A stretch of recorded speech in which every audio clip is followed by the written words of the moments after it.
Hello दोस्तों, मैं doctor Dutt Shukla.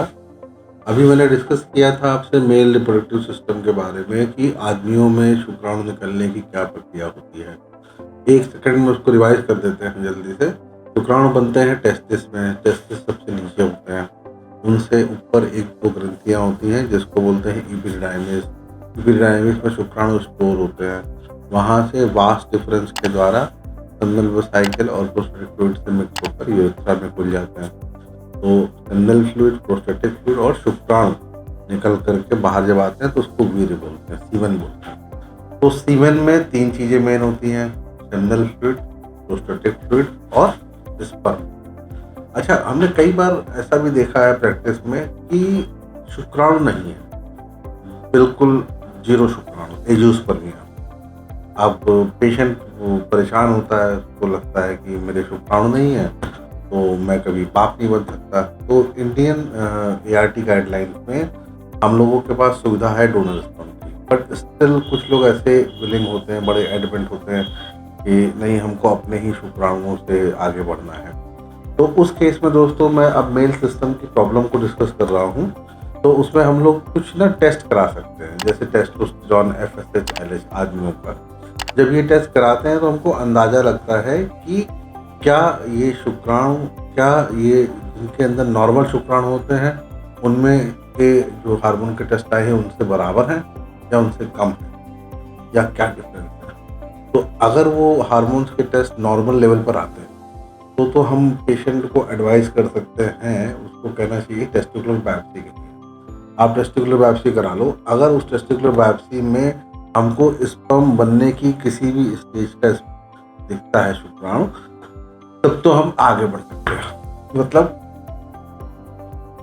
Spermatid से स्पर्म बनना, या कुछ सेल्स होती है सेकेंडरी स्पर्मेटोसाइट्स, अगर पैथोलॉजी की जांच में टेस्टिकुलर जो सेगमेंट लिया है उसकी जांच में अगर हम लोग को इस प्रक्रिया का कोई भी अंश दिखता है तो हम उसको आगे जाकर के IVF और ICSI के लिए यूज कर सकते हैं।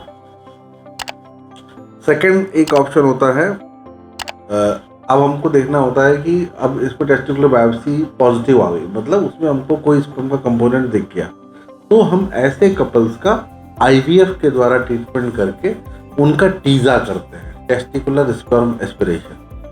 टेस्टिकुलर बायोप्सी और टीजा में 2 से 3 महीने का अंतर रहता है, जनरली 3 महीने का अंतर रहता है।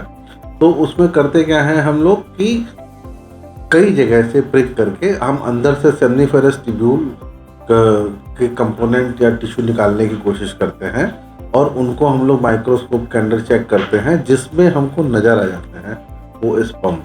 तो उनको ICSI के माध्यम से पहले वॉश करके, उसकी टेक्निक है, उसको वॉश करके हम स्पर्म्स को अलग करते हैं। इस बीच में एग हमारे रेडी होते हैं और एक एक एग में एक एक टीजा वाला स्पर्म उठा करके हम लोग डालते हैं, जिससे एम्ब्रियो बनता है जो वो हम ट्रांसफ़र करके प्रेगनेंसी ला सकते हैं। तो ऐसे पेशेंट जिनकी एनालिसिस में एजियोस्पर्मिया है लेकिन उनके हार्मोन लेवल नॉर्मल है, टेस्टिकुलर बायोप्सी पॉजिटिव है और टीजा करके हमको स्पर्म मिल जाते हैं, तो हम उनको उन्हीं के शुक्राणु से बच्चा दे सकते हैं। लेकिन कुछ ऐसे पेशेंट होते हैं जिनकी टेस्टिकुलर बायोप्सी करते हैं तो हम लोगों को स्पर्म नहीं मिलते। अब टेस्टिकुलर बायोप्सी में स्पर्म नहीं है तो ऐसे पेशेंट में टीजा करने का कोई फायदा नहीं है।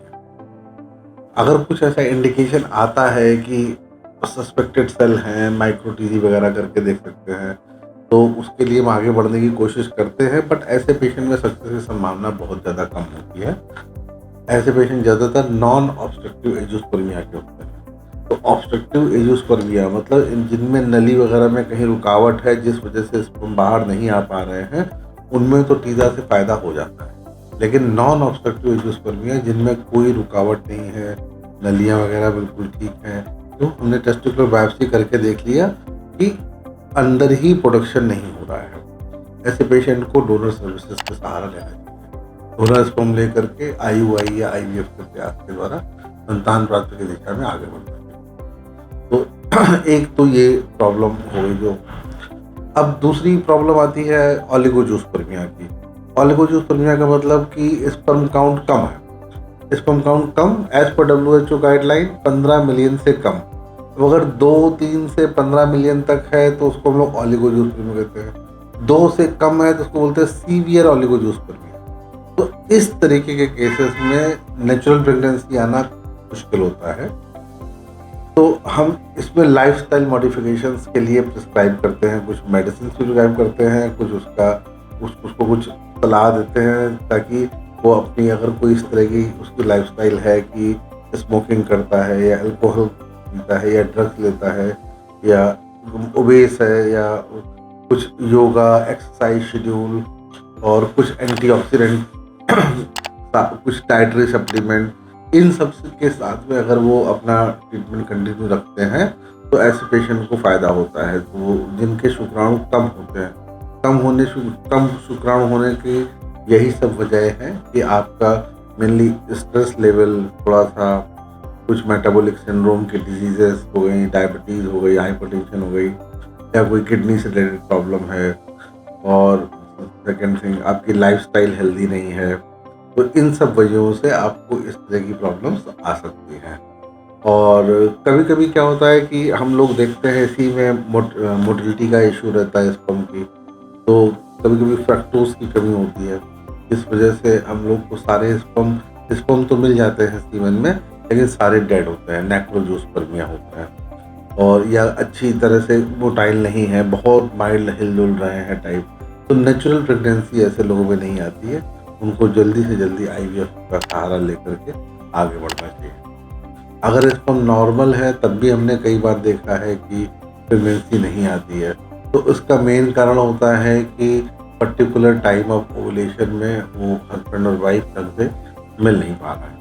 तो हमको उनको फॉलिकुलर मॉनिटरिंग वगैरह की मदद से या नेचुरल फॉलोअप की मदद से हम उनको ये एडवाइस कर सकते हैं कि what is the best time to be together as a husband wife, then it will be easy for them to conceive, है ना।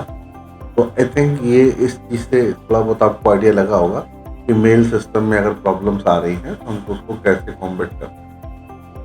ठीक है, फिर मिलते हैं अगले वीडियो में।